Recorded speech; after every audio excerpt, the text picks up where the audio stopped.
en las cuales es importante mejorar la expiración. Por ejemplo, también en el caso del asma, ¿no? El caso del asma es, a ver, creo que hay una.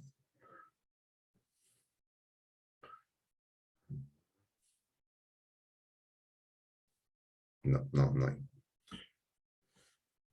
En el caso del asma, pero acá les puedo explicar eso. En el caso del asma, aquí, antes de llegar a los alvéolos, hay unos musculitos que se insertan así como enrollando, ¿ya? El asma hace que estos músculos, por una reacción brusca, o producir un espasmo, así como cuando nos produce el cólico, así como cuando nos produce el lumbago, que son espasmos o contracciones involuntarias violentas y de pronto estas, estos músculos que rodean estas entradas también ocurren un espasmo. ¿Por qué? Por medios alérgicos, que puede ser por alergias a la humedad, al polvo, a los cítricos, a la pelusa de los animales, etcétera. Por cualquiera de esos elementos que puedan haber causado alergia, ¿no? Se contraen y quedan estos cerrados.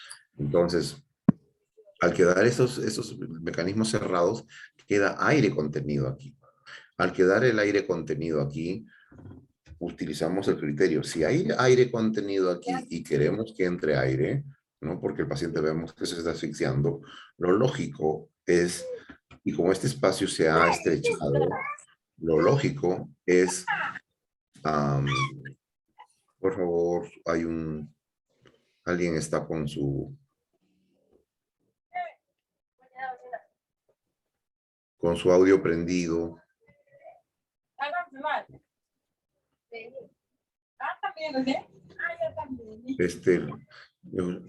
¿Quién es Wendy? Wendy está con su audio prendido, por favor.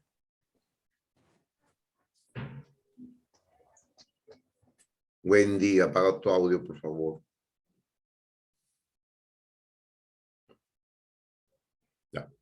Entonces, cuando esto se colapsa, se contrae de improviso, se queda el aire retenido aquí. Entonces, al quedar el aire retenido aquí, ¿no? El paciente con asma quiere seguir tomando el aire y sigue tomando el aire y sigue llenando estos espacios de aire, ¿no es cierto? Por eso ustedes lo escuchan, ¿no es cierto? Lo ideal en estos casos, y encima viene otra persona a echarle aire, más aire todavía, ¿no?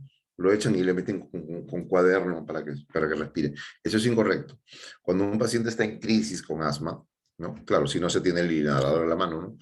Se pone el inhalador automáticamente suelta estos músculos y se libera la vía.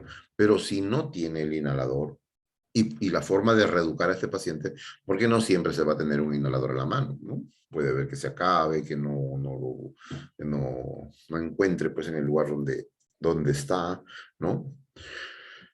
¿Qué se hace con el paciente? Se le enseña a botar el aire. Hay técnicas para botar el aire, ¿no? Que pueden ser, que la ideal es enseñar a sentarse y botar el aire empujando, agachando el cuerpo hacia las rodillas para que las rodillas hagan una presión sobre el diafragma y este paciente bote el aire. Se puede usar con correas, ¿no? Enseñarles a soplar presionando la correa para que el aire salga, ¿no? Cuando ya se logra que el paciente bote el aire, ¿no? Recién se pasa a que tome aire y contenga el aire para forzar la apertura de este espacio previo al alveolo, ¿no? Por donde tiene que pasar el aire. Entonces, miren, ¿no? En esos tres ejemplos que hemos visto del paciente que simplemente respira rápido por que no sea por patronización, el otro por distensión diafragmática, por por el ventilador mecánico, el asmático, el que tiene neumonía también, ¿no? El que tiene neumonía, el que se llena de flemas, ¿qué vamos a hacer? ¿No? No podemos hacer por fisioterapia respiratoria, de tomar ni botar, si está lleno de flema dentro. Ahorita vamos a ver las posturas de drenaje, las técnicas para botar la flema que hay adentro. Se pone en postura de drenaje para limpiar la vía primero y después, recién cuando la vía está bien, recién se hace el ejercicio respiratorio para que sea más óptima el ingreso del aire, ¿no es cierto? En caso de los enfisemas, ¿no? Los enfisemas son cuando hay espacios grandes, aquí se inflama dentro de los alvéolos, entonces le quita espacio al alvéolo y quedan espacios grandes ahí, se puede producir por el tabaquismo, ¿no? Estos pacientes, como aumentan sus espacios, tampoco se puede tomar aire, ¿no? El paciente que tiene enfisema, hay que enseñarles a botar el aire más que a tomar. Bien. A los que tienen fibrosis pulmonar, ¿no? Para tener fibrosis pulmonar no podemos hacer mucho, ¿no es cierto? La fibrosis pulmonar es un proceso degenerativo. El parénquima pulmonar, que es el que hace la elasticidad del pulmón, se va deteriorando y el pulmón va perdiendo su elasticidad. Entonces, ¿qué vamos a hacer?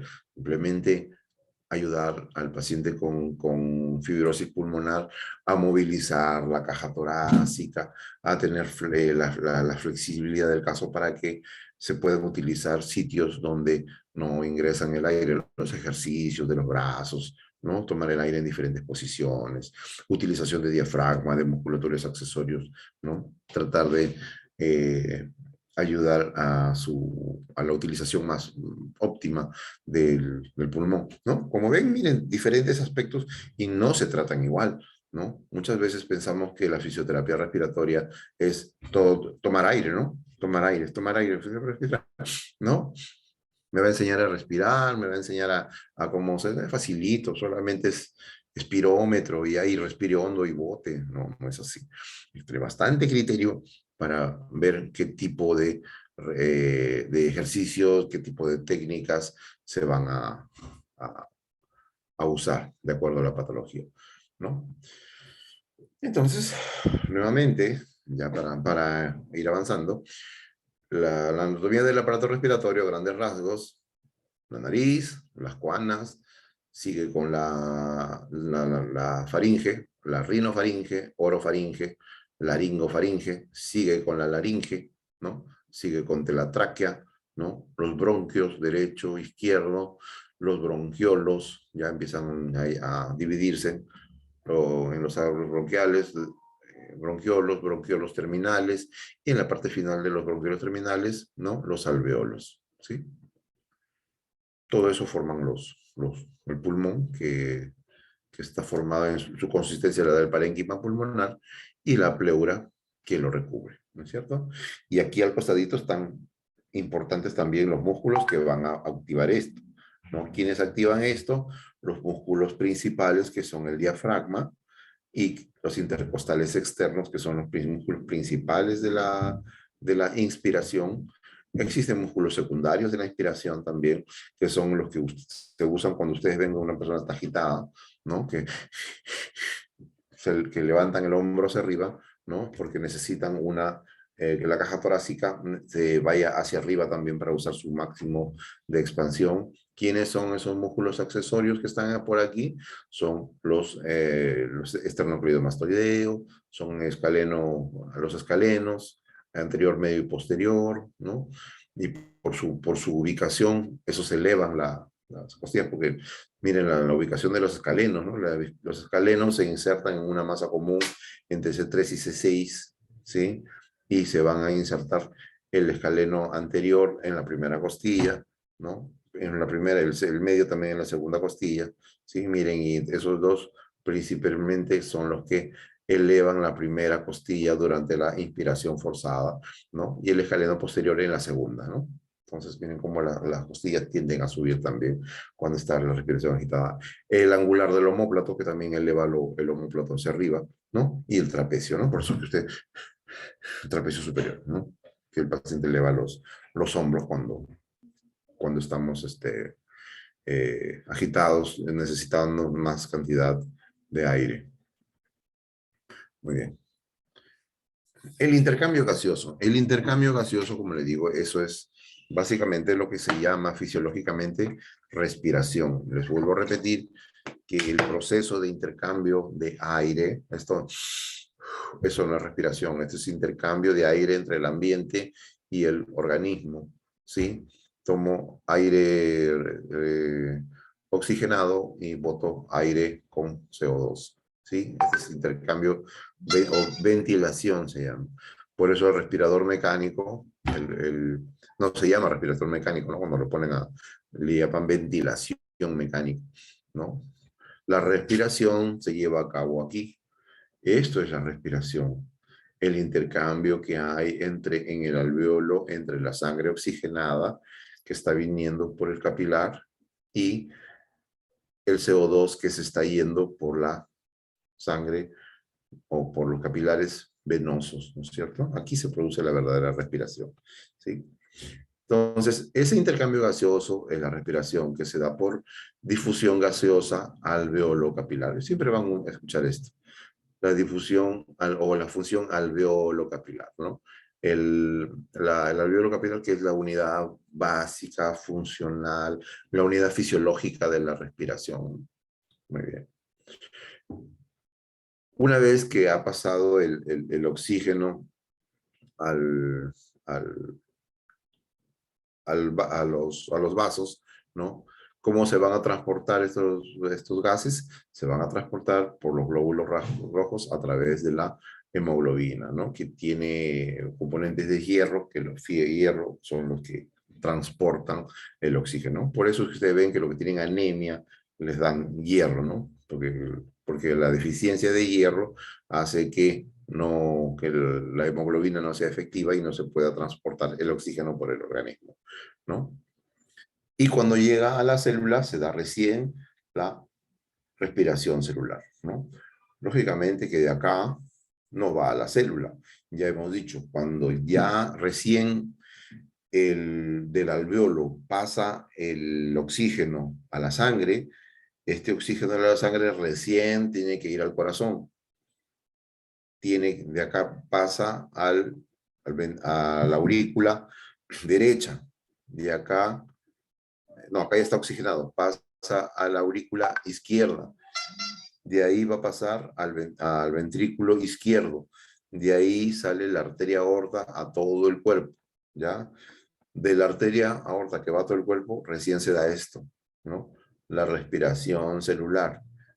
Donde es donde otra vez esa sangre que llega hasta al rincón más pequeñito del cuerpo hace también el intercambio entre capilar y cada célula, ¿no? La célula también manda sus sustancias de desecho al capilar y recibe el oxígeno. Y otra vez, este capilar va otra vez al pulmón, ¿no?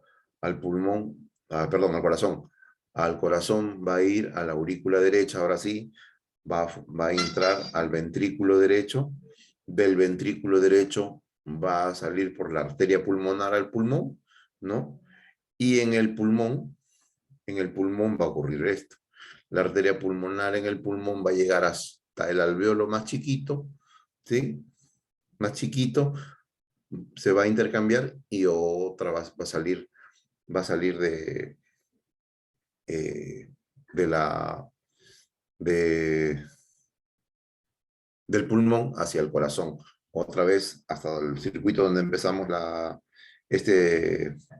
a comentar, ¿no? De aquí va a salir otra vez hacia la aurícula izquierda, al corazón, ventrículo izquierdo y otra vez por la aorta a todo el organismo, ¿ya? Ese es el intercambio gaseoso, esa es la función, ¿ya? Es por eso que ustedes van a ver que si hay problemas en el intercambio gaseoso en el pulmón, se va a interrumpir todas las funciones del cuerpo. Va a haber cansancio, confusión, porque va a haber problemas cerebrales, problemas en la digestión, coloración en los dedos, ¿no? En el cabello, en la piel, ¿sí? La palidez, ¿no? Muy bien. Muy bien. El árbol bronquial, una vez que habíamos hablado llegaba a la faringe, entraba primero a la tráquea y después a los bronquios, ¿no? La tráquea está conformada por el cartílago tiroides, ¿sí? Ahí donde está la manzanita de Adán, ¿no? Ese es el cartílago tiroides. Por debajo está el cartílago cricoides, ¿sí? De ahí los cartílagos traqueales, ¿no? Que son en forma de U, ¿no? Que son una forma de U. En la parte posterior nomás hay tejido cartilaginoso, ¿no?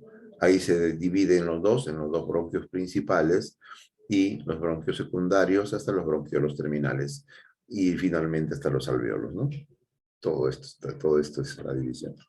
Aunque acá no se ve muy bien lo que quiero explicarles acerca de la forma de los bronquios.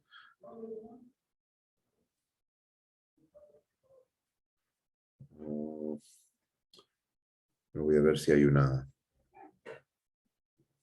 fotito ahí. No, no hay. Ya. El bronquio derecho, si ustedes ven la imagen, yo pongo mi dedo así como una pistolita, mi brazo derecho como una pistolita y lo invierto.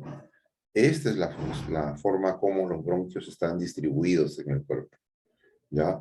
El bronquio derecho va directo y el bronquio izquierdo va en horizontal. Así es.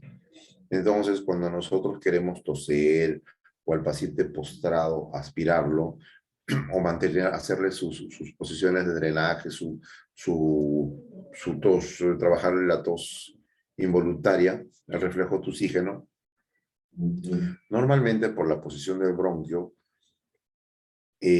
sacar las secreciones del bronquio derecho va a ser mucho más fácil, ¿ya? Y del izquierdo va a ser más difícil por esa posición. Entonces, vamos ya pensando en que las posturas de drenaje que me van a facilitar que saquemos la flema del bronquio izquierdo, no va a ser solamente con la máquina de aspiración o solamente facilitando la tos. Ahí vamos a tener que usar también posturas de drenaje, ¿no? Colocar al paciente en determinada posición que me facilite que el segmento pulmonar, ¿no? Hablamos de segmento pulmonar porque el pulmón derecho tiene 3 lóbulos, ¿no? Y tiene esos 3 lóbulos divididos en 10 segmentos. Y el pulmón izquierdo tiene 8 lóbulos, perdón, 2 lóbulos divididos en 8 segmentos. Cada segmento tiene su propia postura de drenaje. ¿Y qué es una postura de drenaje? Lo vamos a ver, pero vamos empezando. ¿Qué cosa es una postura de drenaje? Es la verticalización de cada segmento pulmonar, ¿no? El pulmón está formado por una serie de, como los bronquios, los bronquiolos terminales se van a formar los lóbulos que forman el pulmón en sí. Cada uno tiene una posición en la cual se verticaliza, ¿no? Se verticaliza y en casos de que se necesite eliminar las secreciones de ese segmento, a la hora de verticalizar por efecto de la gravedad y asistido, lógicamente, con maniobras de percusión, vibración, eliminar las secreciones que están ahí, ¿ya? Entonces, esas son posturas de drenaje. Básicamente son posiciones en las cuales los segmentos pulmonares se verticalizan y se ayuda a la vaciación de sus contenidos. Por ejemplo, ¿no? Lo más fácil, cuando nosotros, los pulmones los lóbulos superiores de los pulmones tienen 3 segmentos. Tienen segmentos superiores, anteriores y posteriores. En el derecho, imagínense, ¿no? Cuando nosotros estamos sentados, el pulmón derecho del segmento superior es así. O sea, su la parte su bronquiolo terminal es así. Entonces, cuando yo estoy sentado, ese segmento superior permanentemente está drenando, ¿ya? Cuando yo estoy boca arriba o duermo, ese segmento está así. Entonces, cuando yo estoy boca arriba, ese segmento anterior permanentemente está drenando, pero tengo un segmento posterior. Ese segmento posterior normalmente no drena ni sentado ni echado boca arriba. Ese segmento posterior se drena cuando uno está echado en lateral y tirado un poco, no totalmente, hacia el prono. ¿ya? Y esas serían las posturas de drenaje para esos 3 segmentos, ¿ya? En el segmento superior, los lóbulos superiores los pongo de ejemplo, pero no son los más usados, pero como ustedes han visto que son posiciones que uno normalmente adopta, eso no se complica. Pero en los lóbulos inferiores, ¿sí? Tiene segmentos que se van a verticalizar, donde sus posturas de drenaje son en posición prona, lateral, pero con la elevación de los miembros inferiores, que son posturas que normalmente nosotros no utilizamos, y menos un paciente que está en cama, ¿ya? Entonces, en esos pacientes sí vamos a tener que ver cuál es la forma, cómo verticalizamos esos segmentos y cómo ayudamos a eliminar las secreciones.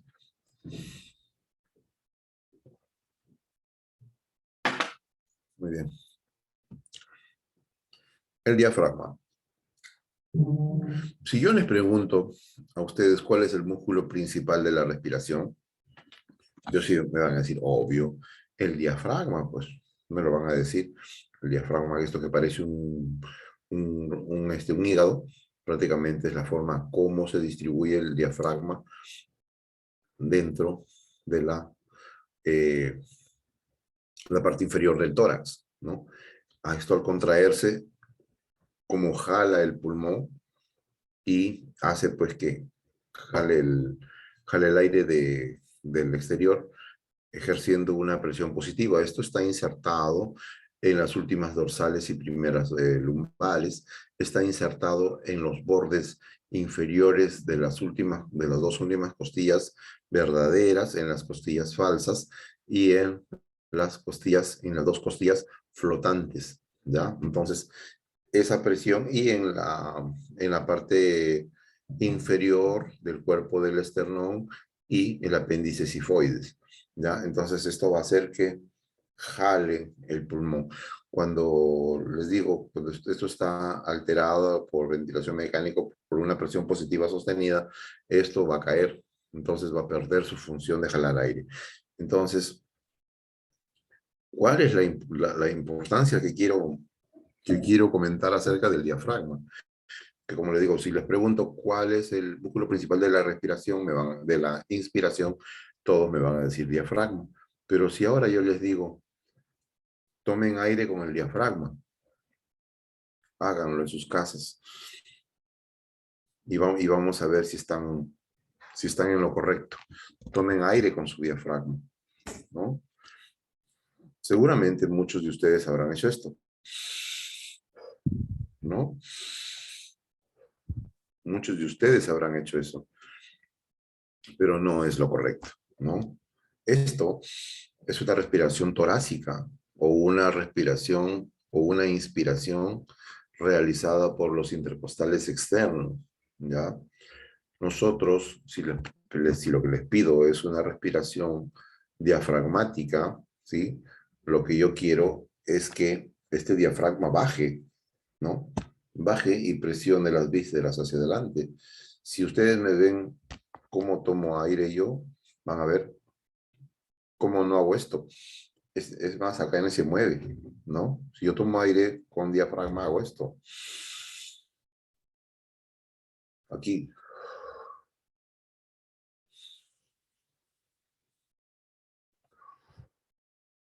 Y eso es muy importante en nuestros pacientes con COVID, en nuestros pacientes con enfisemas, en nuestros pacientes con problemas de generación de parénquima pulmonar, ¿no? Pacientes que debemos aprovechar la mayor expansibilidad del pulmón, ¿no? Y normalmente nosotros no lo hacemos porque prácticamente nos hemos acostumbrado a tener esta respiración, ¿no? Una respiración torácica. Porque a los varones siempre les han dicho, oye, camina, saca pecho, ¿no? Camina, una cuestión postural, no postural, una cuestión estética, ¿no? Y a las chicas, lógicamente, mete la barriga, a las chicas le han dicho que sacar la barriga es horrible, pues, ¿no? De hecho, que no, ¿cómo van a utilizar pues, sus polos cortitos, ¿no? Si se les ve la barriga. Entonces, de forma social, ¿no? Prácticamente nos hemos acostumbrado a respirar con hinchando el pecho y dejando de lado el diafragma. Y en los casos actuales de que nos hemos visto con este problema del COVID, o en el caso del envejecimiento, donde ya la parrilla costal ya no pierde su movilidad, ¿no? Y el anciano necesita nuevas formas de respirar para utilizar de manera más adecuada el aire que puede inspirar. Recién nos acordamos del diafragma y recién queremos reeducarlo. Y es más, inclusive a veces lo reeducamos de forma mala, ¿no? Queremos decirle solamente reeducación de la inspiración es levantando el brazo, tomando aire, bajando, nada más, ¿no? Y nada de educarles el diafragma. Yo he visto en el Hospital Rebagliati, mismo donde yo trabajo, los programas de cardiovascular les hacen tomar aire, incluso operados del corazón, les hacen tomar aire, levantar los brazos, boten por la boca, pero no les explican cómo es la respiración diafragmática, que es la importante, ¿no? Porque aparte de que si la respiración diafragmática se da de manera correcta, la frecuencia respiratoria va a bajar, ¿no? Porque con un diafragma que trabaja bien, el paciente no necesita agitarse tanto para hacer tantas respiraciones. Ustedes habrán visto los atletas, ¿no?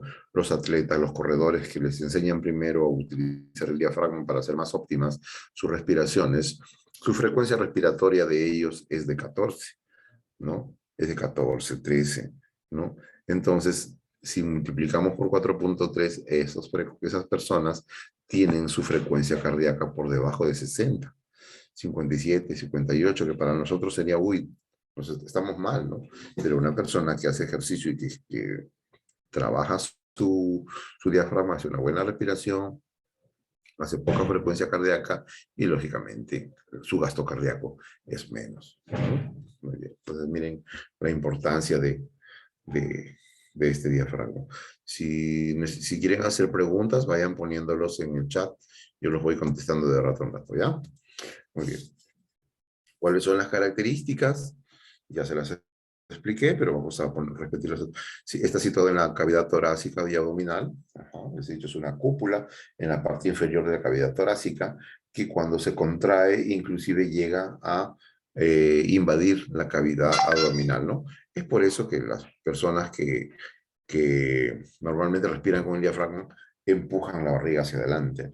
Por eso los bebitos, si ustedes ven a los bebitos respirando, que los bebitos cuando respiran inflan la barriga, porque ellos todavía no tienen ese patrón social que les dicen, oye, se ve feo que infles tu barriga, ¿no? Ellos todavía respiran fisiológicamente como la naturaleza los ha diseñado.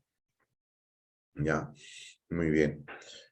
Se inserta en las costillas, ya les dije también, en las últimas costillas verdaderas, en las flotantes y en las falsas, el esternón específicamente en la última parte del manubrio y en el apéndice sifoides, y la columna vertebral lumbar y en las últimas dorsales, ¿no?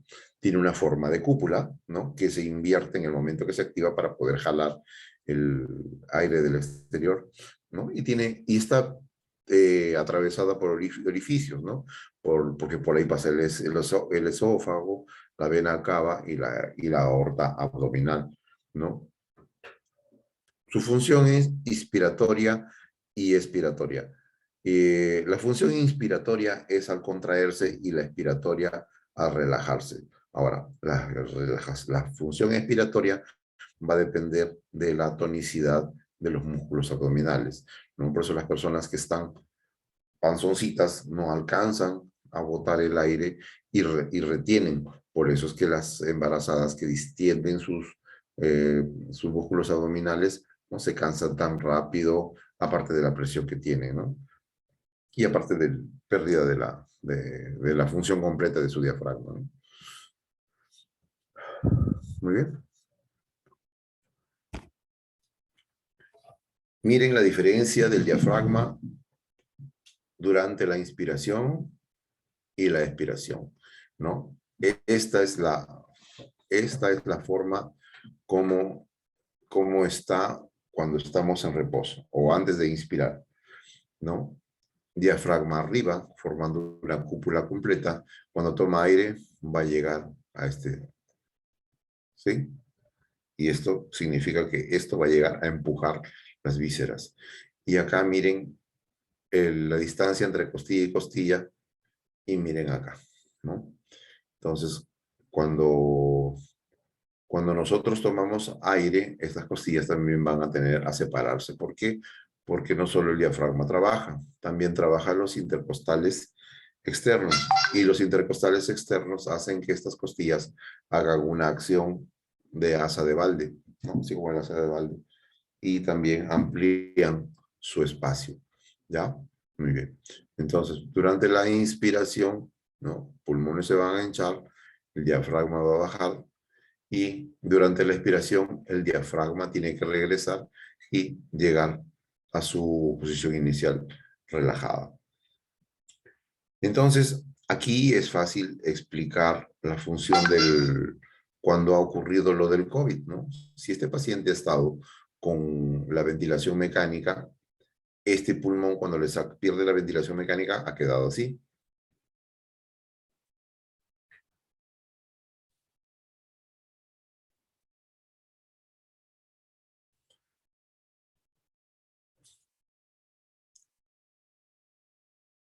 Hay una pregunta ahorita que la voy a responder un ratito.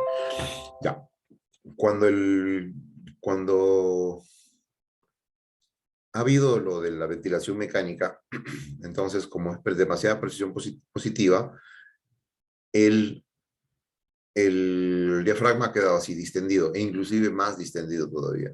¿Ya? Entonces nuestro principal objetivo es que bote el aire, hacerle botar el aire hasta que esto llegue a su sitio. Cuando esto llega a su sitio, se ha reeducado el diafragma, ahí recién se puede hacer inspiración. Si yo he salido del COVID y mi pulmón ha quedado así, imagínense, ¿pero de qué sirve que le siga dando espirómetro, que siga tomando aire si esto está abajo? ¿Ya? Lo ideal es hacerle botar todo, regresar acá y acá sí. Acá sí. ¿Y cómo se van a dar cuenta? Porque al paciente que te dice, ay, me agito, se le van a decir, a ver, bote el aire, todo el aire que pueda. Lo lógico es que el paciente que pueda botar el aire va a hacer esto. Bastante. Sople otra vez. Pero el paciente que está con el diafragma distendido no va a hacer eso, ¿no? Ustedes van a decirle, a ver, bote el aire. El paciente solamente va a hacer esto. Así como cuando hay un lesionado medular, no, el lesionado medular no tiene diafragma, ¿no? Entonces usted le dicen, todos a bote el aire, y solamente hacen. Y cuando hablan, hablan entrecortados porque les falta el aire, ¿ya? Entonces, este es un criterio muy interesante para del uso del diafragma, ¿no? Y más aún, miren la cantidad de aire que toma aquí, ¿no? Si nosotros nos ponemos a comparar la cantidad de aire que tomamos en una respiración torácica y en una respiración diafragmática o abdominal, cuando uno respira con el diafragma es casi el doble. Mire acá. Eso es todo lo que yo puedo tomar con una respiración torácica. Otra vez. Miren ahora mi respiración abdominal. Otra vez. Respiración torácica. Nada más. ¿Ya? O sea, es casi el doble. Entonces, miren el beneficio de hacerle trabajar respiración torácica a un paciente que ha salido post-COVID o un paciente anciano. Cuando uno es joven, no hay problema, no lo va a sentir, porque el joven, pues, con la capacidad que tiene de movilización de las costillas, su musculatura accesoria, encima que es flexible, no lo va a sentir, ¿no? Pero cuando llegamos a ancianos o salimos de una enfermedad larga o tan terrible como ha sido en las fases, en el tiempo del COVID cuando nos agarraron, pero el aparato respiratorio terriblemente y teníamos malos patrones de entendimiento porque estábamos, como al principio nos dijeron que era una neumonía y la tratábamos como una neumonía normal, ¿no? Tardamos mucho tiempo en saber que era una neumonía atípica, como le llaman ahora, ¿no? Que no era cuestión de ponerlo en posición de drenaje y que drene porque no era un moco, eran coágulos, ¿no? Muy bien. A ver, hay una preguntita aquí.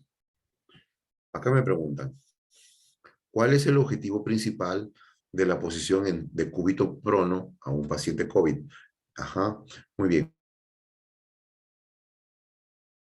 Eso es lo que yo les estaba hablando, ¿no? Que cada postura de drenaje corresponde a una posición en la cual se verticaliza los segmentos pulmonales y, y se permita pues que estos segmentos vayan evacuando su contenido y liberarlos, ¿ya? En el caso, voy a adelantar un poco para resolver ese...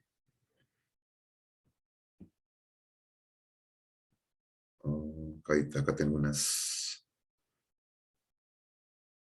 Hasta el drenaje postural. Miren, miren, esta es la razón por la cual se le pone en prono, ¿ya? Porque en el lóbulo inferior, ¿ya? El lóbulo inferior, la única forma, que son los más grandes, ¿no? Vale decir, donde se da la mayor cantidad de alvéolos, hay que considerar también que cuando nosotros nacemos tenemos 2 millones de alvéolos y en la etapa adulta tenemos 4 millones, ¿ya? La mayor cantidad de virus son en los lóbulos inferiores. Entonces, y los lóbulos inferiores normalmente se drenan en decúbito prono, algunos directamente boca abajo, en lateral y en inferior y con los pies levantados, como les dije al principio, ¿ya? Entonces son posturas que casi nunca se adoptan. Entonces, en, la, en los hospitales se optó por protocolo que se pronaban a los pacientes cada ciertos días en estas posiciones, en posiciones de tren del embut para facilitar el drenaje de los lóbulos inferiores, ¿ya? Cada cierto tiempo y después se regresaba.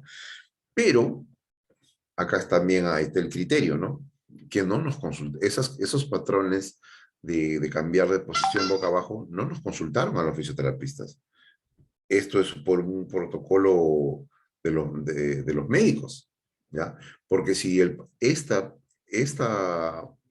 estos drenajes posturales, ¿no? Los hubiesen consultado a los fisioterapeutas, como les digo, acá solamente en esta posición se drenan 2 segmentos pulmonares, pero no solamente hay 2, hay 18, claro que hay algunos segmentos que se drenan a la vez, ¿no? Pero nosotros los fisioterapeutas podríamos dar más posiciones de drenaje y no solamente limitarnos a posición supina y prona. Miren, ¿ve? Para el lóbulo medio también hay una determinada posición, ¿no? Con el levantar, el levantar el cuerpo y una semisupinación, ¿no? Para el segmento lóbulo superior, de lo que les he estado diciendo, ¿no? Cuando estamos sentados drenamos el segmento superior, ¿no? Inclusive hay más, esos son unos ejemplos nada más, ¿sí? Entonces, si nosotros pudiéramos haber hecho eso, podríamos dar muchas más posibilidades de otras posturas, ¿ya? Entonces, la pronación solamente es eso, un cambio postural para facilitar el drenaje de los lóbulos inferiores, ¿sí? Es parte de lo que vamos a ver ahorita, ¿ya? Entonces, nuevamente les repito, nosotros los fisioterapeutas podemos dar inclusive más opciones que solamente la pronación que lo han podido dar entre médicos y enfermeras, ¿no? Lamentablemente los fisioterapeutas no nos dan mucho pie a que intervengamos ahí porque estamos en el celo del médico, ellos quieren dar las indicaciones siempre. Correcto. Listo. Entonces, ¿cómo trabaja este diafragma? ¿No? Casi todo lo que es la mayor parte de la fisioterapia respiratoria para mejorar el ingreso del aire va relacionada a la acción del diafragma, ¿ya? Entonces, ¿cuál es su acción?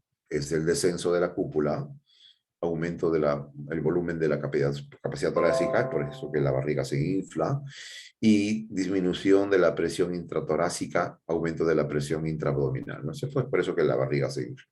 Y la expiración es elevación de la cúpula, ¿no? Disminución del volumen de la cavidad torácica y aumenta la presión en la parte torácica disminución de la presión intraabdominal, ¿ya? Pero esta acción de la expiración, el diafragma no lo hace solo. Para esto tiene que estar bien el músculo abdominal. Bien. ¿Cuáles son los patrones respiratorios normales? ¿No? La eupnea es la respiración normal. ¿Cuáles son la respiración normal? De 12 a 16. La de 16, la normal, ¿no? De 12 es muy baja, ¿no? 16 es lo normal.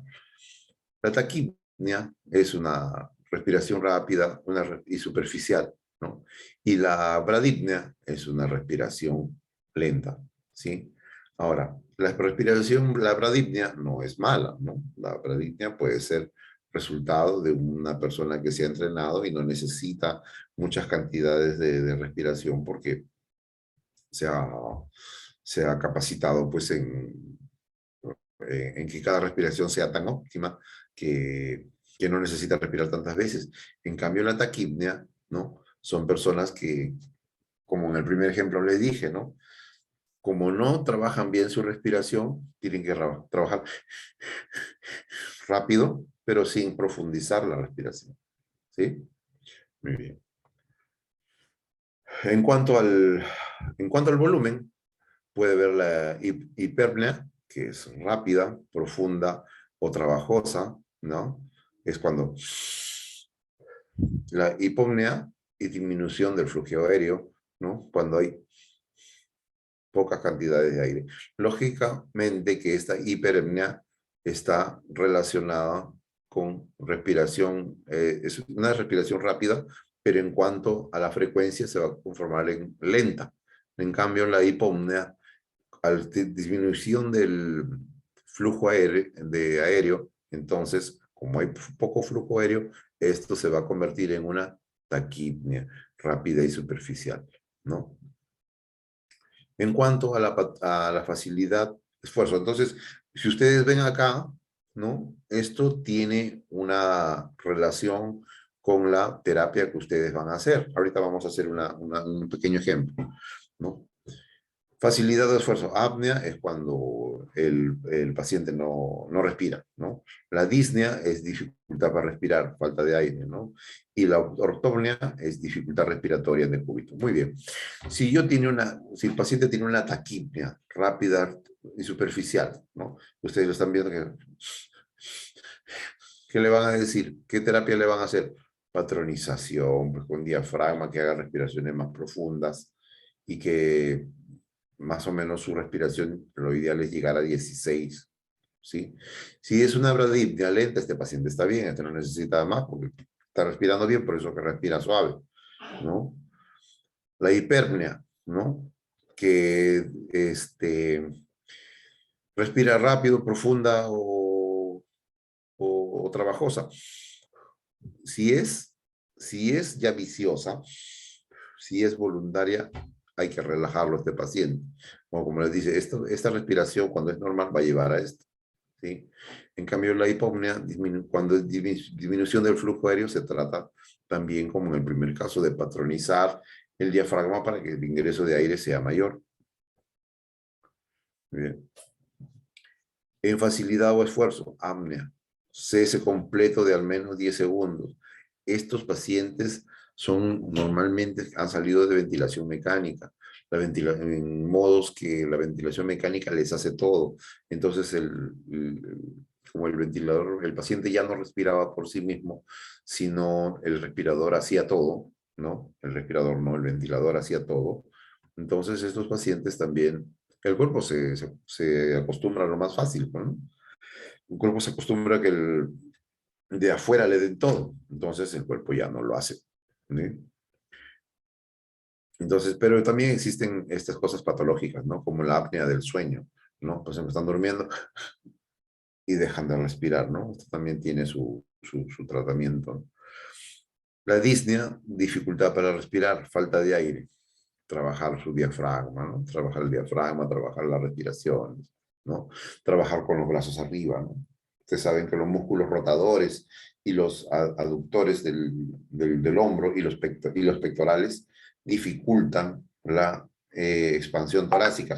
Entonces, es por eso que normalmente cuando respiramos al paciente le decimos, levante el brazo, ¿no? Levante el brazo, ¿para qué? Para que estos músculos se relajen y no impidan la expansión torácica. Pero si ustedes quieren trabajar brazos arriba, ¿no? Ahí, entonces, los brazos arriba ya no van a impedir la expansión torácica, ¿no? Y la ortopnea, dificultad respiratoria en decúbito, ¿no? Hay pacientes que no pueden respirar en decúbito, estos son normalmente relacionados al sobrepeso. La tos. La tos es un reflejo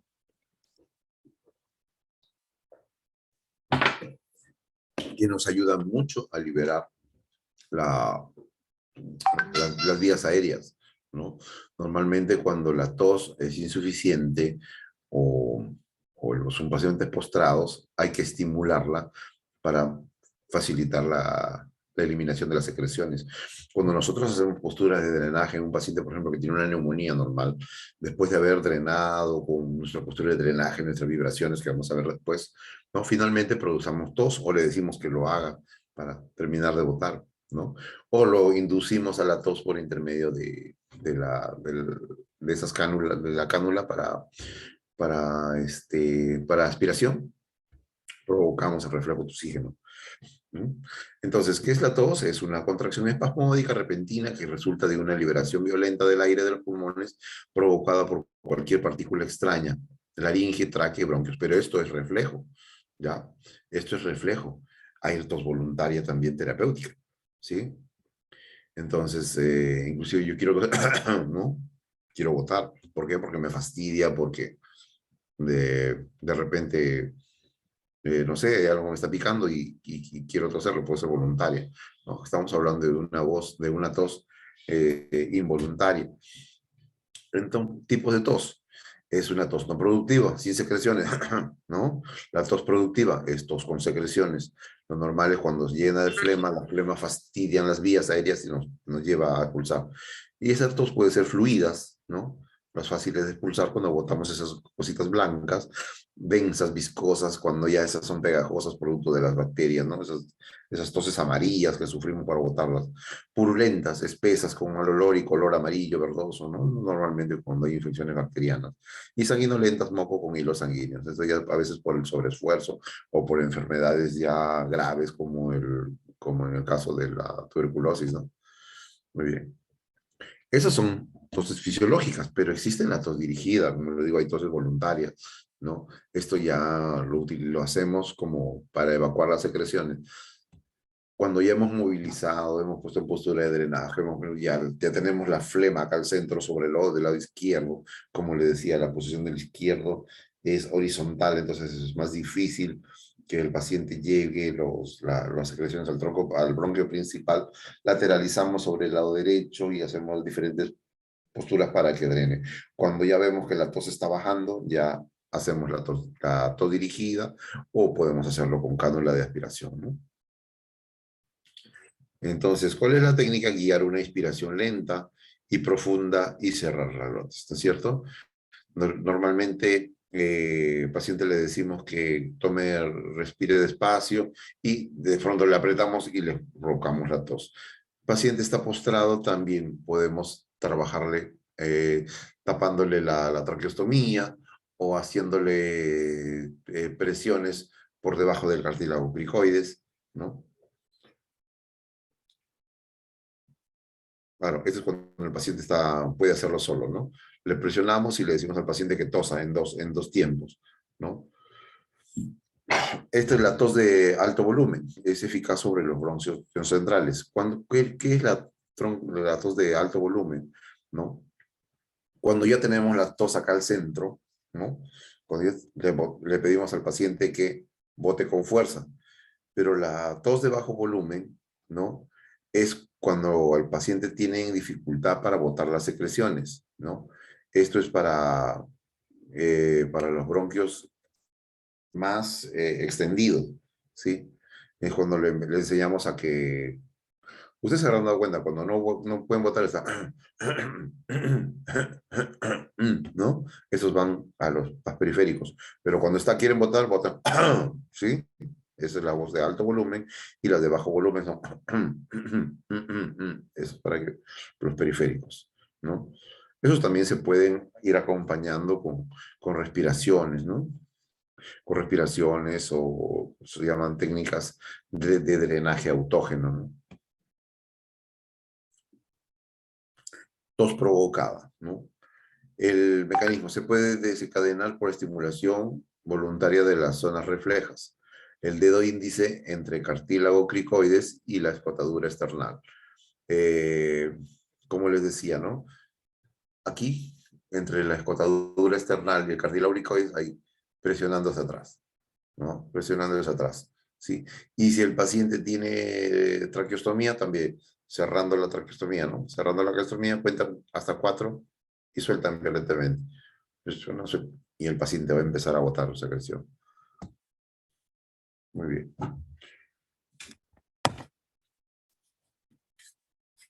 Vamos a empezar hablando de algunas técnicas. Cualquier pregunta la colocan por favor en el chat. La expiración lenta prolongada, ¿ya? ¿Cuál es el objetivo de la expiración lenta prolongada? El objetivo es drenar secreciones de vías respiratorias medias y conseguir un volumen expiratorio mayor, ¿no? ¿Cuál es la técnica? En depósito supino y lateral, aumento del flujo expiratorio de forma lenta a partir de una presión torácica, siguiendo el movimiento costal y otra a nivel abdominal en sentido craneal, ¿no? ¿Cómo es esto? Que le decimos al paciente que bote aire y vamos acompañando el movimiento. ¿Estos en qué casos se dan? Recuerda que le dije que habían casos en que teníamos que enseñar al paciente que abote el aire primero. Ya, esto es lo primero que se hace. En este caso con un bebito, ¿no? Este dirigido. Pero si aplicamos esto a un paciente que tiene un enfisema, que tiene asma, que ha tenido prolongado estancia en UCI, ¿no? Entonces,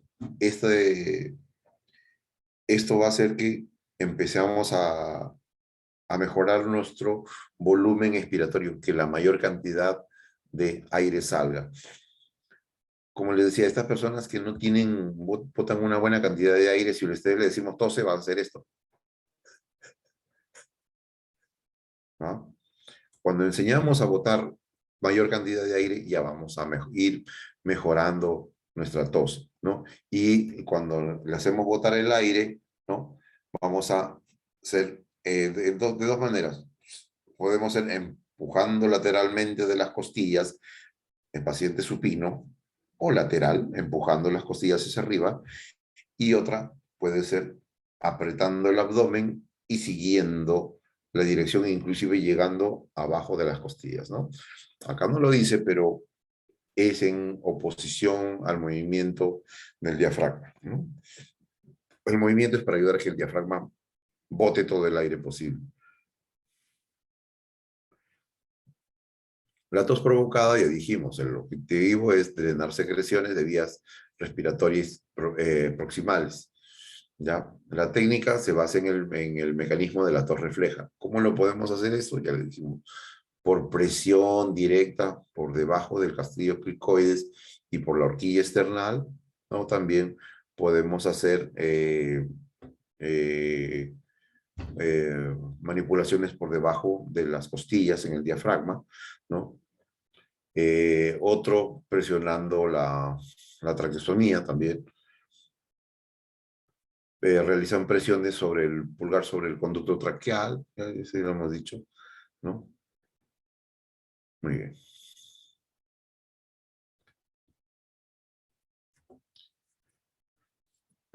Ventilación diafragmática. ¿Cómo vamos a estimular al paciente para que el paciente haga ventilación diafragmática? ¿Cómo vamos a reeducarlo? Al paciente lo podemos reeducar en supino, sentado, ¿no?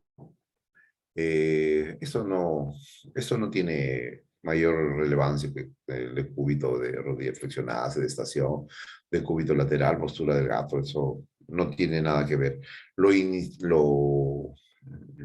ideal Al principio es aprender a dominar el diafragma. Una vez que dominan el diafragma, ya lo pueden hacer en diferentes posiciones. ¿Claro? Hasta dentro del agua, en pleno ejercicio, manejando el auto, etc.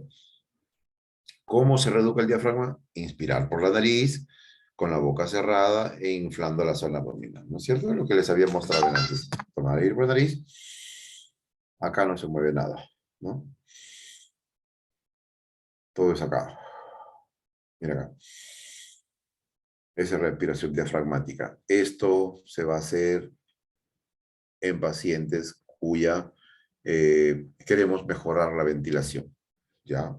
Pero ya les he dicho, no podemos hacer esto si la expiración no es buena, ¿no? La expiración la vamos a hacer como el procedimiento anterior, acompañar la expiración. Ejemplo del paciente COVID, ¿no? El paciente COVID. Cuando ustedes van allí van a ver un paciente post-COVID, bueno, ya, afortunadamente ya no hay muchos como al principio.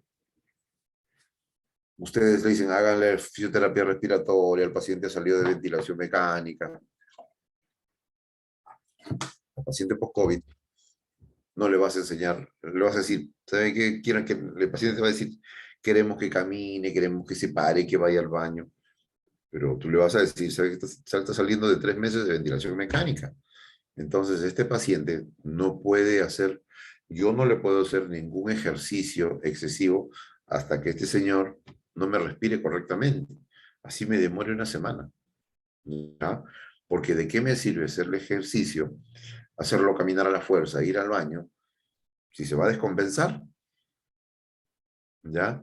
Entonces, lo primero es hacerle lo que hicimos en antes, donde estaba en la foto con el bebito, acompañarle a la expiración para que bote todo el aire. Y ustedes van a ver que al segundo día o tercer día de lo que botaba aire así, al tercer día ya va a estar botando. Y él se va a dar cuenta, mire, ya boto cantidad de aire. Cuando ya esté botando aire, ya empiezas a trabajar el diafragma, ¿sí? Haces inspirar por la nariz con la boca cerrada e inflando la zona abdominal. Hay truquitos, ¿no? Hay truquitos también. Esto es lo normal para que el paciente aprenda. Pero si el paciente no entiende, ¿no? Vas a hacer que aspire con la boca, ¿sí? ¿No? Aspire violentamente con la boca y esa primera aspirada inmediatamente va a decir que el diafragma funcione, porque muchos pacientes no te van a entender, ¿ya? Dice, respire con el diafragma, no te van a entender.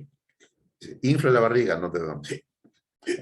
Así está, ¿sí? No te entienden, sobre todo si son mayores, no van a poder hacer inclusive ustedes mismos. Intenten hacer respiración diafragmática. Varios que no pueden hacer esto, van a estar moviendo acá, ¿no? Eso también hay que trabajarlo, porque si queremos enseñarlo, tenemos que hacerlo nosotros mismos primero. Si tú no lo haces, ¿cómo lo enseñas? ¿Ya? Una vez que ya lo has dominado, ya puedes hacerlo en el descuido lateral, en postura en cuadrúpeda, ¿no? ¿No? Inclusive moviendo, trabajando, ¿no? Pero lo principal es esto, que llegues a inflar la barriga. Expirar con los labios fruncidos, introduciendo la zona abdominal. Sí, eso. Esto es repetir la primera función. De nada te sirve llegar a inspirar por la nariz e inflar la barriga si en la etapa siguiente de la expiración no botas todo, ¿no? Esta segunda parte de introducir la zona abdominal hace que el diafragma suba para que en la fase de inspiración el diafragma pueda bajar y su acción sea el más óptimo. Muy bien. Ahí está, ¿ven? Ahí está, esto es lo que yo estoy haciendo yo. Tomo aire, acá no se mueve nada. ¿Ya? Esto es. Y acá, diafragma de la parte posterior en expiración. ¿Ya? A la hora que bota, mete la barriga, contrae los abdominales, bota todo lo que pueda, todo. Y tú como fisioterapeuta estás que le bota todo, más, sigue botando, ¿no? Hasta dejarlo planito, ¿sí? Y a la hora de tomar aire, acá no se mueve nada, ¿ya? Si fuera respiración torácica, sería al revés, ¿no?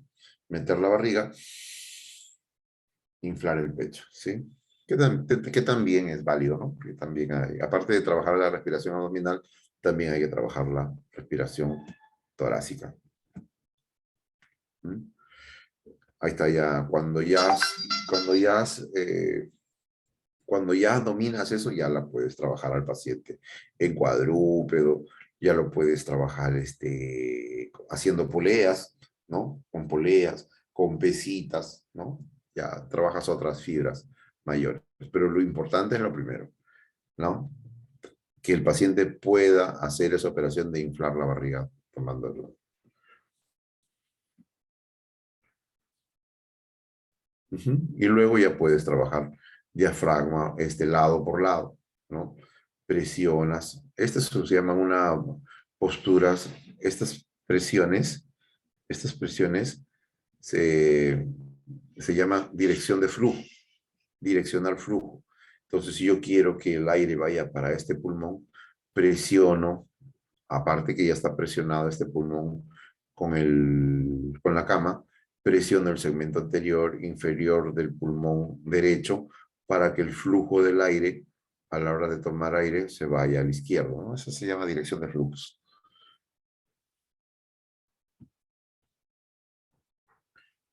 Las movilizaciones torácicas.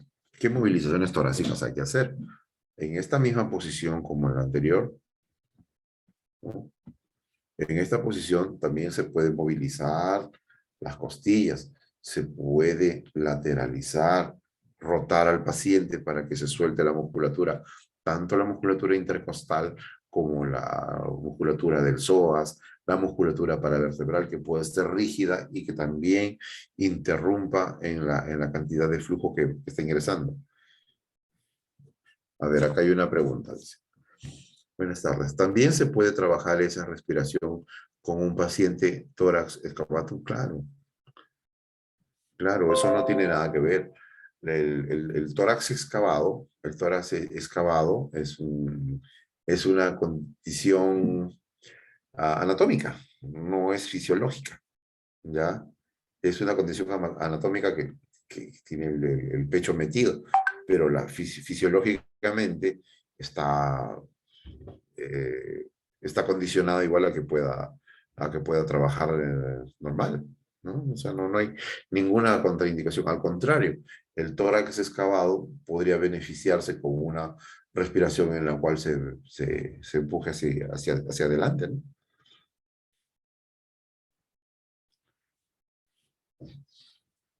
Entonces, las movilizaciones torácicas pueden ser activas, activas asistidas y contrarresistidas, ¿no? Eh,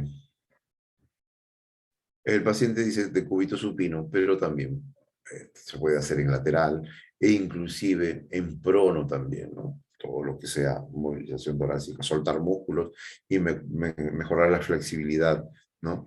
Hay enfermedades como la espondilitis anquilosante, ¿no? La espondilitis anquilosante son enfermedades que te quitan toda la movilidad de la caja torácica, ¿no? Y tu respiración también se va a ver comprometida. Entonces, estos pacientes hay que trabajarlos también boca abajo, en lateral, para que no pierdan la movilidad del tronco, ¿sí? Acción contrarresistida. Colocamos las manos sobre la zona a expandir. Se realiza una resistencia decreciente durante la inspiración y una ligera presión en la expiración. Claro. Esto es para movilizar las las costillas, las articulaciones costovertebrales, ¿no? Para mejorar la movilidad. Muy bien. Acá están maniobras de expansión costovasal bilateral, ¿ya? A la hora que el paciente va botando, voy movilizando las costillas hacia arriba, ¿no? Y en la expiratoria movilizo las costillas abajo. Acompaña el movimiento, ¿no? Esto es la movilización con correa, también se puede hacer. Movilización pasiva con cincha en la parte inferior de la caja torácica, ¿no? Igualito, acompañando la expiración. Pero todo esto va condicionado a mejorar la movilidad del tronco, ¿no? O sea, no es nada de estricto en esto. Acá también, expansión costal bilateral, movilización pasiva de la parte superior de la caja torácica en fase expiratoria, ¿no? A la que estoy botando, presión hacia abajo, ¿no? En la parte inspiratoria puedo ir del otro lado, hacia arriba. Inclusive puedo jalar de las costillas, ¿no? Para que mejore su movilidad. Pero lo ideal, en mi experiencia, es trabajarlo de costado, ¿no? Es trabajarlo de costado, subir con las dos costillas en la inspiración y a la hora de botar, jalar las costillas.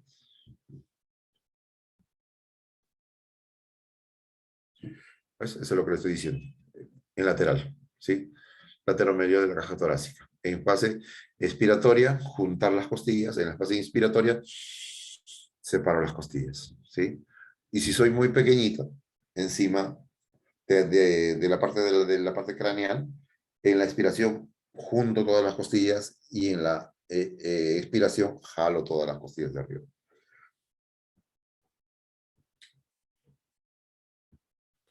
Eso tiene bastante, esto tiene bastantes variaciones, ¿no?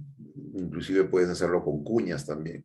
Si quieres, bueno, pacientes que tienen inmovilidad y quieres ir trabajando segmento por segmento, pues ir trabajando con cuñas, poniendo las cuñas en la parte dorsales, en la parte específica del segmento que quieres expandir, ¿no? Si pones cuñas en la parte dorsal media, lógicamente, al ponerte una cuña, tu expansión va a ser mayor.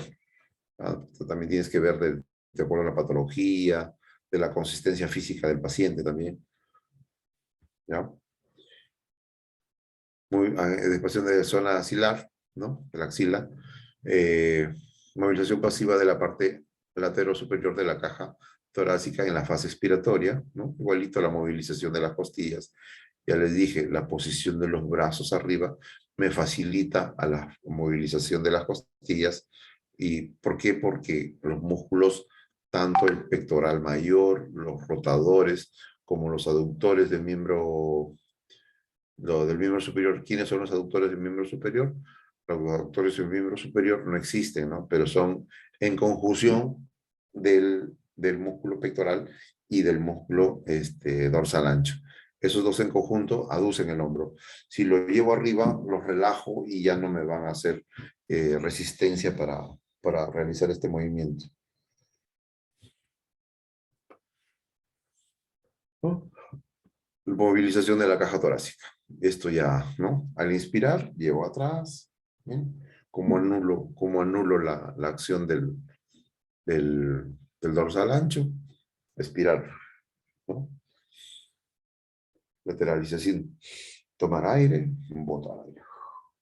Pero para hacer esto, primero tengo que haber reeducado la respiración diafragmática, ¿no? Eso, una vez que se ha realizado la respiración diafragmática correctamente, ya prácticamente eso debe estar patronizado. Basta que al paciente le diga, levanta la pierna, ¿no? Levanta una pierna, automáticamente la respiración, la inspiración diafragmática debe darse, ¿no? Como usted lo ordene, ¿no? De repente ustedes quieren trabajarlo con una respiración torácica también, pero es automáticamente, ¿no? Y lógicamente que esto va a complementarse con la movilización. Las presiones manuales torácicas y abdominales en bebé. Bueno, esto vamos a ver lo del adulto, ¿ya? Esto no, lo del bebito no. Técnicas para la permeabilización de la vía respiratoria. ¿Qué es la permeabilización de la vía respiratoria? ¿No? La permeabilización es mantener una humedad constante eh, para que los flujos puedan eliminarse, ¿ya?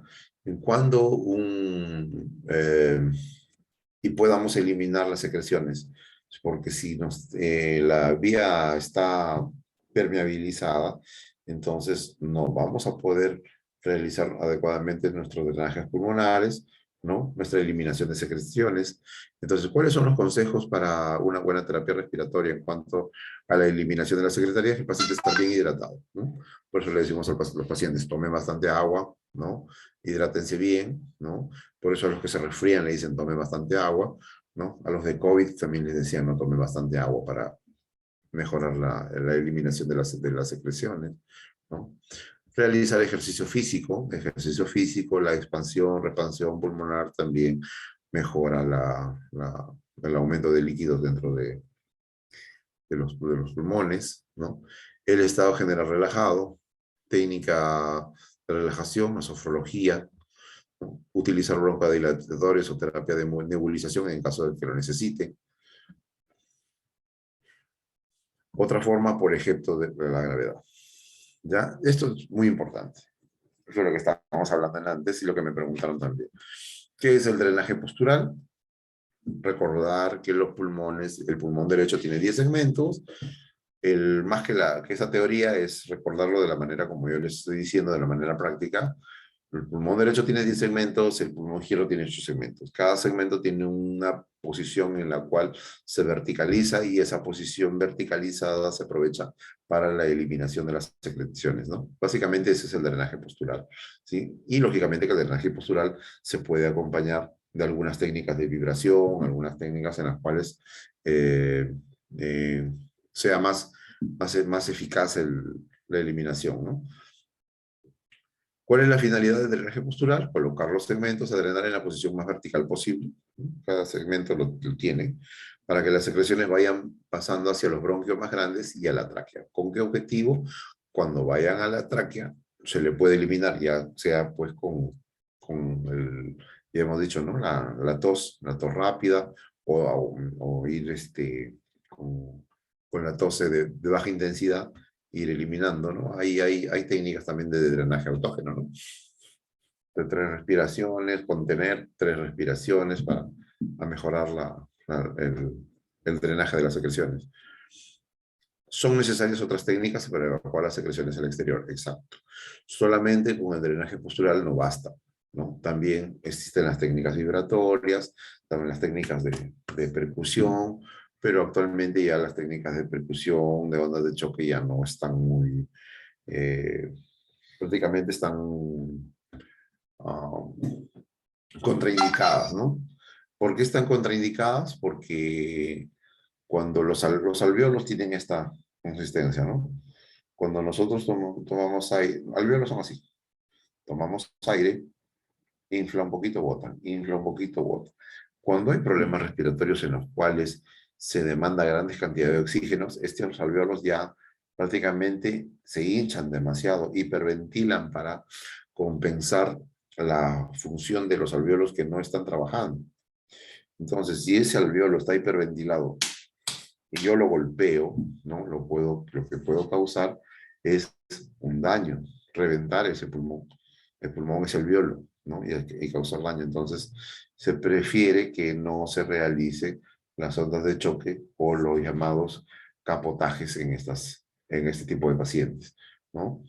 Sí, pero yo he visto que se siguen usando, claro que se siguen usando, se usan en enfermería para mejorar la circulación periférica posterior o durante las movilizaciones, o en pacientes jóvenes, ¿no? Que no tienen postración, están con neumonía, sí se puede utilizar, porque en un paciente joven que está consciente y que no tiene mucho tiempo, sí, pues ahí no hay peligro de que te vayas a lesionar, ¿no? Sí las vamos a ver, pero bastante criterio para usarlas, ¿no? Duración de 15 a 45 minutos, dependiendo de la tolerancia del paciente, ¿no? Eso depende en cada postura de drenaje. Hay algunos que duran más, ¿no? En los pacientes COVID les ponían 2 días en prono, ¿no? Solo con ratos en que dejaban solamente para el baño, no lo ponían en esa posición. Postura, segmento adrenal. En el lóbulo superior tienen 3 segmentos. El segmento superior, anterior y posterior. Este es en el lado derecho. No sé si en el izquierdo. No. Ya, este es el derecho. ¿Ya? Este es en el pulmón derecho, porque el pulmón izquierdo no tiene lóbulo medio, ¿ya? El lóbulo medio, el lóbulo, eh, el lóbulo izquierdo tiene solamente 8 segmentos, ¿ya? Acá inclusive falta uno, superior, anterior, lateral, acá falta el medial, ¿no? El pulmón derecho e izquierdo también falta uno medial, ¿sí? Tiene 10 segmentos, ¿ya? Entonces el lóbulo superior tiene un segmento superior, anterior, posterior. El lóbulo medio tiene un segmento lateral y un segmento menos medio, es medial, ¿ya? El lateral es el que va al costado y el medial es el que va hacia el centro, ¿ya? Acá también. Si hay uno lateral, tiene que haber un medial que no está registrado aquí, ¿ya? Ya. Y no está aquí porque no lo van a poner de ejemplo, ¿ya? Porque como es medial, se drena como si estuviera al otro lado. Cuando se drene este lateral, se va a drenar el medial, pero del lado izquierdo, ¿ya? Es el único caso que se drena contralateral.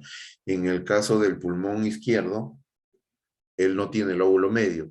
En el lóbulo medio, en el pulmón izquierdo, tiene segmento posterior. Este apical con el anterior se vuelve en un solo segmento, apico posterior, y este se vuelve una língula, ¿ya? Por eso es que el pulmón izquierdo tiene 8 segmentos, ¿ya? El lóbulo superior. Les dije este lóbulo superior que se está drenando, el segmento superior. Cuando está sentado, está drenando el segmento superior. Este lateral está drenando el segmento posterior. También se puede drenar echado lateralmente con un cierto grado de supinación. El lóbulo medio. ¿Cómo se drena el lóbulo medio? En lateral, ¿no? Con cierto grado de decúbito supino elevado entre 25 y 30 centímetros, ¿no? Casi 36, pero no es mucho realmente. 25 o 30 centímetros. Aparte que ustedes ven, son posiciones generales, ¿ya? Si cuando ustedes van a ver diferentes libros, diferentes posturas de drenaje, si buscan en internet, nunca se van a poner de acuerdo, ¿no? Hay unos que varían en la posición, la elevación de las piernas, con almohada, con cuña, etcétera, ¿ya? Pero básicamente tienen bastante similitud. Hay algunos que combinan una sola posición para drenar todo el óvulo, pero en realidad hay una posición para cada segmento, ¿ya? Eh, por ejemplo, acá, ¿qué se está drenando? Se está drenando el segmento lateral, ¿ya? El segmento lateral del lado derecho, pero se está drenando el segmento medial del izquierdo, ¿ya? Por lo que está de costado. Acá está drenándose el segmento posterior, ¿no? Acá está drenando el segmento anterior del lóbulo inferior. Estas posturas son generalmente posturas que nunca el paciente adopta de por sí. Entonces, el hecho de ponerlos en esa posición mejora la... Normalmente ustedes han escuchado hablar de las neumonías intrahospitalarias, ¿no es cierto? Que le da al paciente que entra que está normalmente a las 2 semanas de estancia en el hospital, ya están haciendo neumonías intrahospitalarias, ¿no? Pero no a todos les da. Pero si fuera una regla general que a todos les tiene que dar, pues entonces a los que vamos de visita, a los que vamos de acompañantes, también nos tendría que dar. ¿Y por qué a nosotros no nos da eso? La respuesta es muy sencilla, porque nosotros nos movemos, nos agachamos, ¿no? Los amarramos los zapatos, nos ponemos los zapatos, recogemos cosas del suelo, ¿no? Estamos barriendo, recogiendo cosas, nos agachamos. Entonces, sin querer, durante el día hacemos estas posiciones, ¿sí? Ya sea al dormir, al echarnos a dormir, al amarrarnos los zapatos, ¿no? Al recoger las bolsas, etcétera. Hacemos estos movimientos, ¿no? Entonces, estos segmentos del lóbulo inferior van drenando y no permiten que gérmenes se queden ahí. En cambio, los pacientes que están postrados, ¿no? No realizan estas posiciones. Entonces, en las partes inferiores, en las bases, las bacterias mismas que hay en el hospital, ¿no? Como no se mueven, se siguen reproduciendo hasta que hacen neumonías, hasta que hacen atelectasias, hasta hacen enfermedades intrahospitalarias, hasta que cuando hay la neumonía, recién llaman al fisioterapeuta, ¿no? Neumonía intrahospitalaria, hágale drenaje, secreción, haga limpieza, higiene bronquial. Cuando el fisioterapeuta debería trabajar con el paciente haciendo los drenajes posturales desde que ingresa al hospital, ¿no? Para prevenir los problemas respiratorios que se dan en el lóbulo inferior. ¿Mm? Entonces, miren la cantidad de aportes que podemos dar, ¿no? Es por eso que también cuando vienen a los niñitos, ¿no? Con bastantes secreciones que no pueden botar, ¿no? Inclusive podemos auscultar y ver dónde está la acumulación de la flema y lo ponemos en posición en postura de drenaje, ¿no? Ahora, como decían antes, esta postura no es única. Una vez que ya está en esta posición, ya debo saber qué segmento estoy drenando. Estoy drenando estos segmentos de acá, entonces voy a aplicar vibración, ¿no? Vibro, ¿no? Vibro. Puedo aprovechar la posición también para hacer las movilizaciones costales. También puedo aprovechar hacer también el acompañamiento en la expiración y hacer maniobras de reexpansión también, ¿no? También puedo utilizarlo.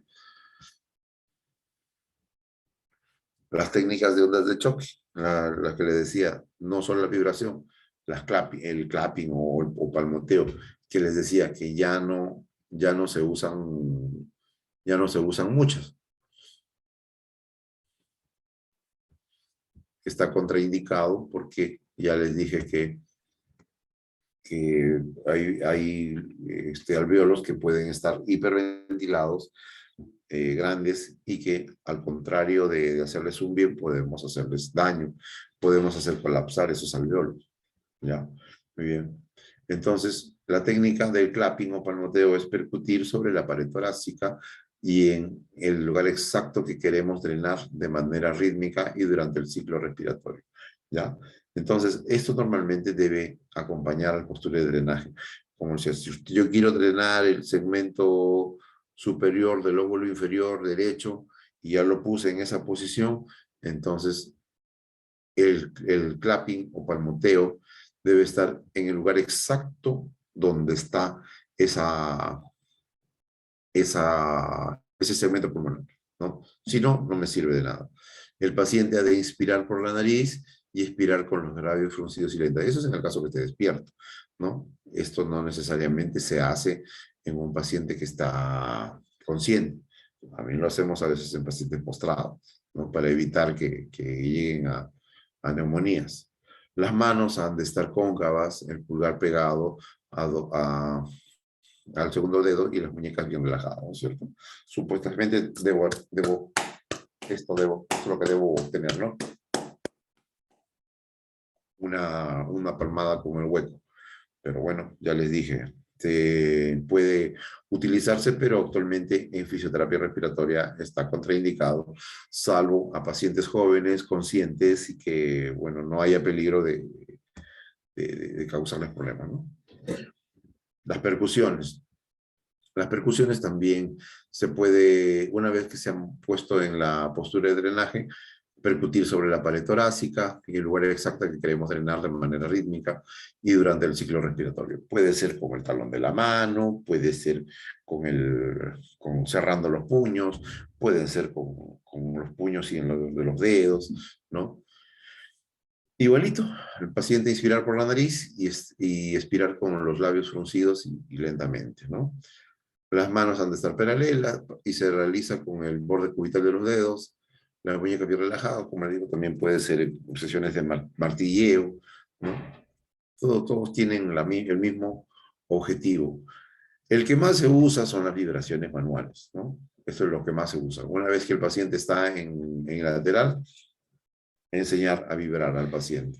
Con las manos planas sobre la zona a drenar, aplicar movimientos vibratorios a partir de la contracción isométrica de la musculatura de brazos y antebrazos durante el movimiento respiratorio. ¿Qué significa esto? Que el esfuerzo no se hace en la mano. La vibración viene desde los hombros, ¿ya? Los brazos solamente reciben la vibración que viene de todo el brazo, porque si no sería una presión de mano nada más, ¿no? Las manos han de estar relajadas y los dedos separados. Ya lo vuelvo a decir, la vibración viene desde el hombro. Y así como vimos en antes, la vibración va dirigida al segmento que queremos drenar. Las vibraciones mecánicas igualito, también es poniendo las manos, pero utilizando pues un vibrador. Ponemos la mano, ponemos el electrovibrador encima y ya no tenemos que hacer el movimiento de nuestro hombro, sino aprovechar la vibración del equipo, ¿no? ¿Ves? Aplicar el electrovibrador sobre la zona a drenar durante el movimiento expiratorio. Pero se puede poner directamente, pero lo ideal es poner la mano. ¿Ya? Lo ideal es poner la mano. ¿Por qué? Porque esto, al ser un equipo eléctrico, y no tiene los beneficios de la mano, ¿no? Lo que puede esto ocasionar una pequeña contractura o fastidio en el paciente, ¿no? A quienes se indica estos pacientes muy débiles y deteriorados en los que no se puede hacer otras técnicas más antiguas, más activas, ¿no? Pero sí se puede poner la mano.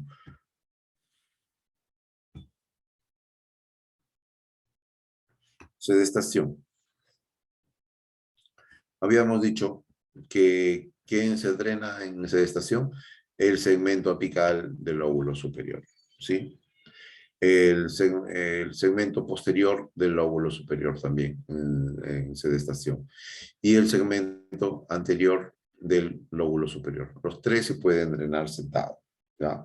Esto poniendo en cierta posición lateral hacia adelante y este anterior en cierta posición hacia atrás. Esta, ¿sí? En decúbito lateral. En decúbito lateral, ¿qué cosa se drena? Decúbito lateral izquierda, ¿no? Eh, extremidad izquierda derecha flexionada y tronco en ligera rotación para trabajar el lóbulo medio. Bueno, estas son las posturas de drenaje, ¿no? En decúbito lateral derecha, ¿no?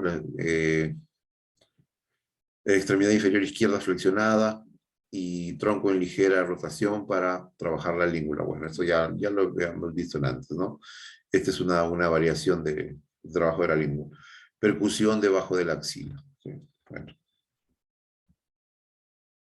En decúbito prono, ya les he dicho, esto es básicamente para trabajar los lóbulos inferiores. Esto responde a la primera pregunta que me hicieron, ¿no?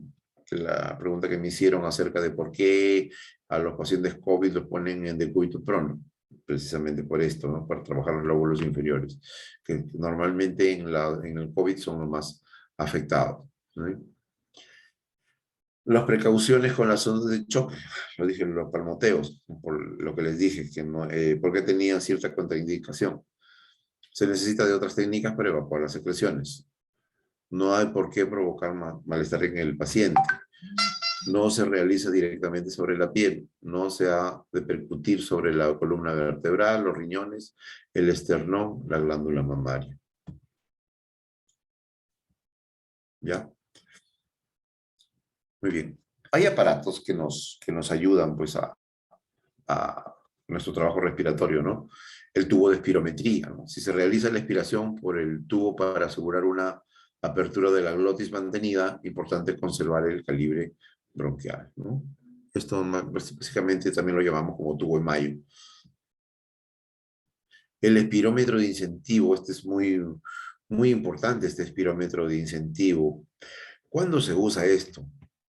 Esto de repente ustedes habrán visto ahora en el tiempo del COVID que se está usando bastante, pero en las cartillas de inducción al paciente post-COVID se dice que está contraindicado, que no debe usarse. ¿Ya? ¿Por qué? Pero no le dicen por qué. Eso es el problema de mucho de las cosas acá en Perú, ¿no? Que te dicen no se debe usar, no se debe hacer esto, pero no te dicen por qué. ¿Sí? El espirómetro de incentivo se usa tanto para mejorar la capacidad en cuanto al volumen como a la fuerza, ¿ya? Y cuando el paciente sale de COVID, sale de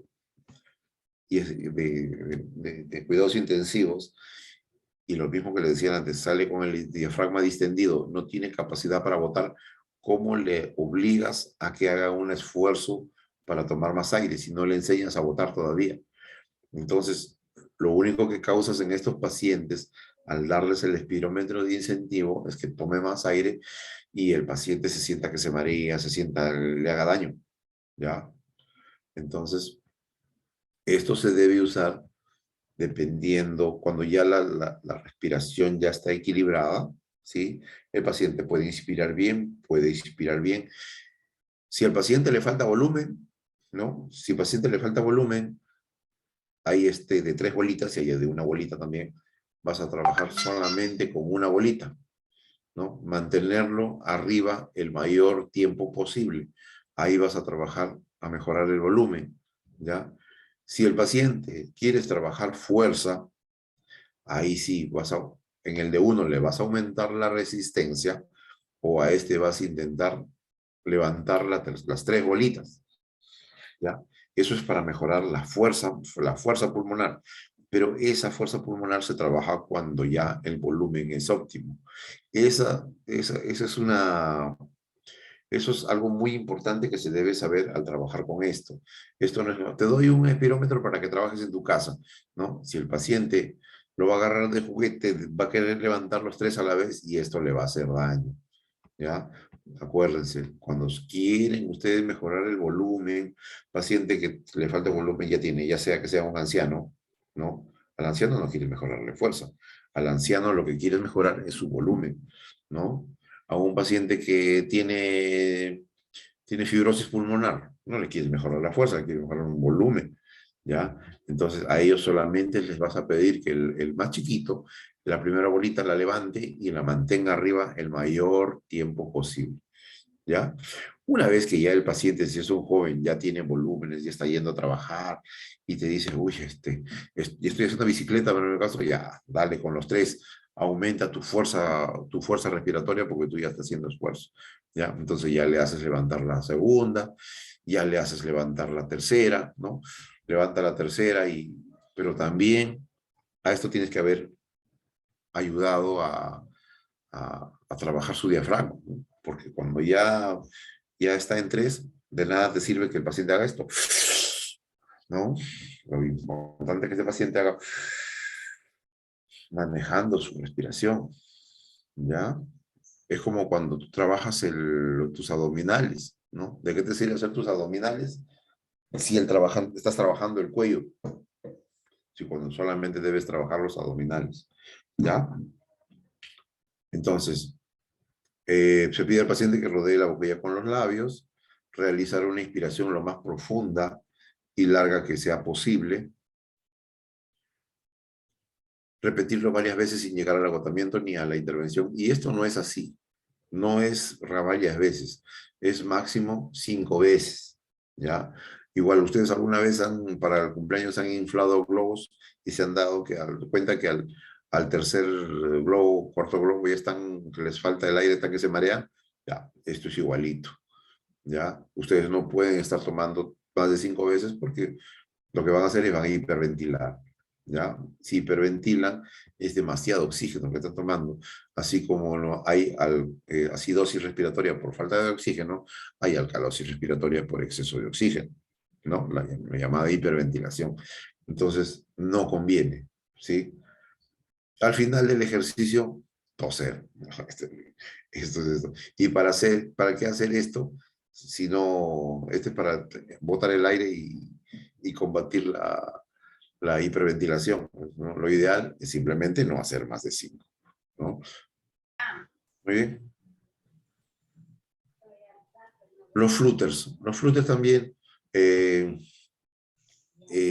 sirven para mejorar la calidad del aire, ¿no?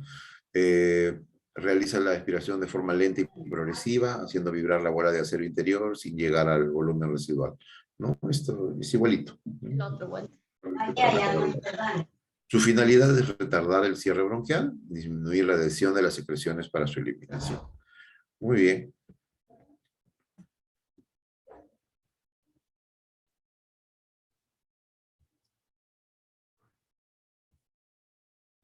Muy bien. A ver, ¿alguna pregunta?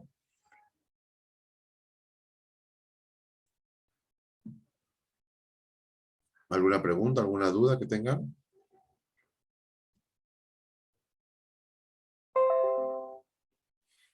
Está todo claro con respecto a lo que hemos explicado.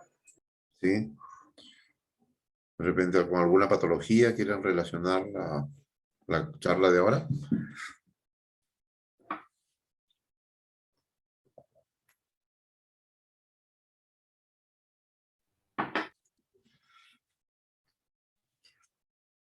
Sí, bueno, no hay ninguna consulta, entonces espero que les haya servido la... Ah, pero que hay una consulta aquí. Por el chat pueden consultar. Con respecto a las posturas de drenaje, dice, ¿cuánto tiempo deben permanecer? Las posturas de drenaje pueden ser entre 15, media hora, 45 minutos. Inclusive puede ser como si es un paciente postrado, puede ser como una postura adicional a su decúbito, ¿no? Puede ser una postura adicional a sus cambios de posición.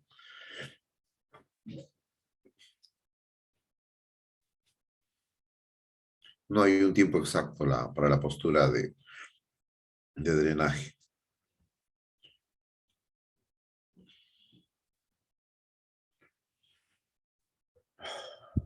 Muy bien. Espero que les haya servido la charla. Estamos viéndonos en otra oportunidad. Muchas gracias por su atención. Gracias a usted, licenciado. Muchas gracias, licenciado. Ok, Muy hasta luego. agradecido. Buenas tardes. Buenas tardes, licenciado. Gracias. Muy Ok, bueno. hasta luego.